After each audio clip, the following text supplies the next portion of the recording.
এই তথ্যটা জানলে কিন্তু আপনি চমকে উঠবেনই। প্রতি বছর ভারতে কম করে 2 লাখ মানুষ সুসাইডের মতো এক বিপজ্জনক পন্থা অবলম্বন করে, যার মধ্যে ম্যাক্সিমামই কিন্তু একটা টিনেজার। তার একটা বড় কারণ প্রণয় ঘটিত ভালোবাসার সম্পর্কের জন্য। তারা একবারের জন্য ভাবে না এই মহান জীবনটি যে স্রষ্টা পৃথিবীতে এনেছে তার জন্যে কাঁদলাম না, কিচ্ছু করলাম না, আর এমন একটা মানুষের জন্য এই সুন্দর জীবনটাকে এক মুহূর্তে তছনছ করে দিলাম, যে তাকে চিট করলো, ফ্রড করলো, যে একটা চিটার, তার জন্যেই নিজের মূল্যবান জীবনটাকে শেষ করতে যায়।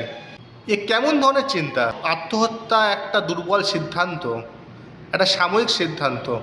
বাবা মা যাদের রক্তের সম্পর্ক, সত্যিকারের আপনজন থেকে ছেড়ে একটা অজানা চিটারের জন্য জীবন দেওয়া, এটা কি ধরনের যুক্তি?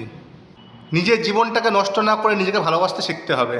আর গার্জেনদের এটা বুঝতে হবে, বয়ঃসন্ধিতে হরমোনাল পরিবর্তনের জন্য এটা খুবই নর্মাল ব্যাপার। বাচ্চাদের ওপরে অতিরিক্ত আগ্রাসন হলে সে বাচ্চা কিন্তু ডিপ্রেশনের শিকার হবে, লুকিয়ে ফেলবে নিজেকে।